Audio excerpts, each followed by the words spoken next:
வணக்கம். நான் உங்க friend Jaya Srinivasan. Welcome to veggies recipe. நம்ம வெஜ்ஜீஸ் ரெசிபி கிச்சன்ல மாலையை பற்ற டின்னர் ரெசிபிஸ் பார்த்துட்டு இருக்கோம். அந்த வரிசையில இன்னைக்கு ட்ரெடிஷனல் ரெசிபியான மோர் கூழ் அல்லது மோர் களி. ரொம்ப பார்த்தீங்கன்னா கம்மி இன்கிரீடியன்ஸ் தான். இதை வச்சு ரொம்ப சூப்பரான ஒரு டிஃபன் ரெசிபி. அந்த காலத்துல மோர் கூழ் பண்றாங்க அப்படின்னா எங்களுக்குலாம் ரொம்ப சந்தோஷமாயிடும். ஒரு ஸ்பெஷலான ரெசிபி மாதிரி தோணும். அவ்வளோ பிடிக்கும். ஃபர்ஸ்ட் டைம் சேனலை பார்க்குறீங்க, ப்ளீஸ் சப்ஸ்கிரைப் பண்ணுங்க. பெல் ஐக்கானை கிளிக் பண்ணி ஆல் ஆப்ஷன் கொடுத்துட்டீங்கன்னா நான் போடக்கூடிய எல்லா வீடியோஸும் குவிக்காக வந்து ரீச் ஆகும். வாங்க ஈஸியா மோர் கூழ் எப்படி பண்றதுன்னு பார்க்கலாம். மோர் கூழ் பண்றதுக்கு 1 கப்பு அரிசி மாவு எடுத்துட்டு இருக்கேன். கொஞ்சம் லேசா புளிச்ச மோர், ரொம்ப திக்காவும் இல்லாம ரொம்ப தண்ணியாவும் இல்லாம எடுத்துக்கணும். இப்போ 1 கப்பு அரிசி மாவுக்கு 3லேருந்து 4 கப்பு வரைக்கும் நமக்கு மோர் தேவைப்படும். மோர் கூழ்ல மோர் மிளகாய் போட்டோம்னா ரொம்ப சூப்பரா நல்லா வாசனையா டேஸ்டா இருக்கும். இருந்தா போட்டுக்கோங்க. காரத்துக்கு பச்சை மிளகா, இஞ்சி, கருவேப்பிலை. ஒரு பவுல் எடுத்துக்கிட்டு அதுல அரிசி மாவு சேர்த்துக்கலாம். இதே கப்ல நம்ம அளந்து மோர் எடுத்துக்கலாம். இது ஒரு 3லேருந்து 4 கப்பு நமக்கு தேவைப்படும். ஒரு 3 கப்பு இப்போ சேர்த்துப்போம். நல்லா கலந்துட்டு அதுக்கப்புறம் பார்க்கலாம், தேவைப்பட்டா நம்ம சேர்த்துப்போம். 3 கப்பு ஆட் பண்ணியிருக்கேன். மோர் கூழுக்கு தேவையான அளவு உப்பு, ஒரு 1/4 டீஸ்பூன் பெருங்காயத்தூள் சேர்த்துக்கலாம். இப்போ இதை நல்லா மிக்ஸ் பண்ணிக்கலாம். நம்ம இப்போ இதில் 3 கப்பு மோர் சேர்த்துருக்கோம். நல்லா கரைச்சாச்சு. இப்போ இதை மூடி வச்சிருவோம். ஒரு 1 ஹவர் கழித்து பார்க்கலாம். நமக்கு டைம் இருந்ததுன்னா 1 மணி நேரம் இதை அப்படியே விட்டுட்டு அதுக்கப்புறம் பண்ணோன்னா நல்லா டேஸ்ட்டாக இருக்கும். இந்த அரிசி மாவு நல்லா இந்த மோரில் இருக்கிற புளிப்பு அந்த டேஸ்ட் நல்லா அப்சர்வ் பண்ணிவிடும். டைம் இல்லைன்னா உடனே கூட நம்ம பண்ணிக்கலாம். அப்புறமா 1 மணி நேரம் கழித்து பார்க்கலாம். ஸ்டவ்வில் இரும்பு கடாய் வச்சுருக்கேன். மோர் கூழ் பண்ணுறதுக்கு இந்த இரும்பு கடாய் நல்லாயிருக்கும். இதில் 2 டேபிள் ஸ்பூன் நல்லெண்ணெய் சேர்த்துக்கலாம். கொஞ்சம் எண்ணெயும் அதிகமாக தான் தேவைப்படும். எண்ணெய் சூடானதும் 1 டீஸ்பூன் கடுகு போட்டுக்கலாம். மோர் மிளகாயை இந்த மாதிரி 1-2 சின்ன சின்ன பீசஸாக கட் பண்ணி வச்சுக்கிட்டு இதையும் போட்டுக்கலாம். ஃபர்ஸ்ட் மிளகாயை கொஞ்சம் வறுத்துப்போம். இது கொஞ்சம் நல்லா வறுப்படும் இல்லையா, அதுக்கப்புறம் நம்ம பருப்பெல்லாம் சேர்த்துக்கலாம். மோர் மிளகாய் இந்த மாதிரி லேசாக கலர் மாறும்போது 1 டீஸ்பூன் உளுத்தம்பருப்பு, 1 டீஸ்பூன் கடலைப்பருப்பு சேர்த்துக்கலாம். 1 இன்ச் இஞ்சியை பொடியாக கட் பண்ணியிருக்கேன், இதுவும் சேர்த்துருவோம். மோர் மிளகாய் ரொம்ப காரம் இருக்காது, அதனால பச்சை மிளகாய் 2 பச்சை மிளகாயை பொடியாக கட் பண்ணியிருக்கேன்.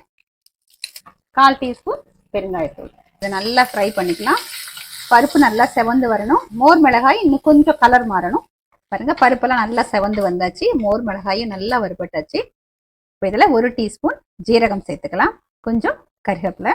ஜீரகம் நம்ம முன்னாடியே சேர்த்துட்டோம் அப்படின்னா கருகிடும், அதனால கடைசியாக நம்ம சேர்த்துக்கணும்.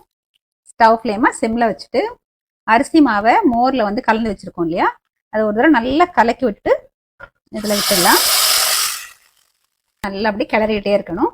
நல்லா இந்த அரிசி மாவு வெந்து நல்லா உப்புமா பதத்துக்கு வரும். நான் உங்களுக்கு காமிக்கிறேன். ஸ்டவ் ஃப்ளேமை சிம்லேயே வச்சுருக்கேன். நம்ம தாளித்த போது கொஞ்சம் அப்படி புகையாக வந்துச்சு இல்லையா, அது காரணம் நல்லெண்ணெய். மோர் மிளகாயிலையும் உப்பு இருக்கும். நம்ம அதனால இந்த உப்புமாவுக்கு உப்பு சேர்க்குறோம் இல்லையா, அப்போ கொஞ்சம் பார்த்து சேர்த்துக்கணும். பாருங்க, இப்பயே கொஞ்சம் திக்காக ஆரம்பிச்சாச்சு. பாருங்க, இந்த அளவுக்கு திக்கா நல்லா கிளறியாச்சு. லேசா பளபளன்னு வருது, கலரும் மாறி இருக்கு. ஆனா இன்னும் கொஞ்சம் திக்காகணும், இன்னும் கொஞ்சம் வேகணும். இந்த அளவுக்கு திக்னஸ் வந்ததுக்கு அப்புறம் ஸ்டவ் சிம்லேயே வச்சுட்டு ஒரு மூடியை போட்டு மூடிடலாம். நடுவில் நடுவில் நம்ம கலரி விட்டுக்கணும். ஒரு 5 நிமிஷம் இந்த மாதிரி மூடியை போட்டு நடுவில் திறந்து நல்லா கலந்து விட்டேன். பாருங்க, சூப்பரா வெந்திருக்கு. இந்த இரும்பு கடாய் அப்படிங்கிறனால பாத்தீங்கன்னா அடியில லேசா பிடிச்சிருக்கும். நம்ம சுரண்டி எடுத்தோம்னா ரொம்ப டேஸ்டா இருக்கும். நல்ல கலர் மாறி வந்திருக்கு. பாருங்க, நல்லா ஷைனிங்கா இருக்கு, நல்லா வெந்திருக்கு. லேசா கை ஈரம் பண்ணிட்டு இப்படி தொட்டிங்கன்னு வச்சுக்கோங்களேன், ஒட்டவே ஒட்டாது. நல்லா வெந்துருச்சு. ஸ்டவ் ஆஃப் பண்ணிக்கலாம். இப்போ இதை நம்ம சர்விங் பவுலுக்கு மாத்திப்போம். இன்னைக்கு எங்க வீட்டு மாலையை பச்சை டின்னர் டேஸ்டியான மோர்கூழ் சர்விங்க்கு ரெடி. இந்த மோர்கூழுக்கு தொட்டுக்கிறதுக்கு எதுவுமே தேவைப்படாது. இந்த மோர்ல இருக்கிற அந்த புளிப்பு, இந்த மோர் மிளகாயோட காரமும் டேஸ்ட்டுமே போதுமானது. இதை நம்ம அப்படியே ஸ்பூன்ல எடுத்து போட்டு நம்ம சாப்பிட்டாலும் சாப்பிடலாம்.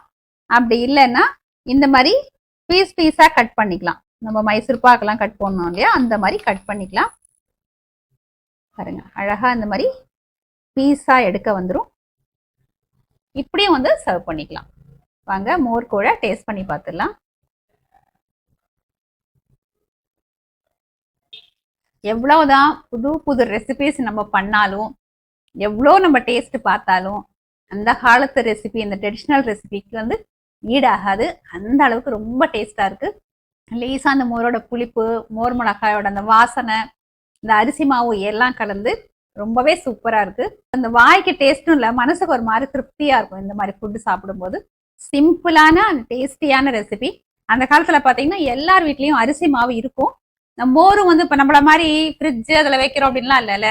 இந்த மோரும் வந்து கொஞ்சம் புளிச்சு போயிடும். அதை வேஸ்ட் பண்ணாம அது ஒரு டிஃபனா பண்ணி கொடுத்துருக்காங்க பாருங்க. எவ்வளவு ஒரு நல்ல ரெசிபி, எவ்வளவு நல்லா அவங்க யோசிச்சிருக்காங்க. இதே மாதிரி இதே மெத்தட்ல இந்த மோர் கூல் ரெசிபியை நீங்க ட்ரை பண்ணி பாருங்க. கண்டிப்பா சூப்பரா வரும். எப்படி வந்ததுன்னு கமெண்ட்ல சொல்லுங்க. லைக் பண்ணுங்க, உங்க ஃப்ரெண்ட்ஸ் அண்ட் ஃபேமிலியோட ஷேர் பண்ணுங்க. நாளைக்கு இன்னொரு மாலை பட்ச ரெசிபியோட நான் உங்களை மீட் பண்றேன். தேங்க்ஸ் ஃபார் வாட்சிங்.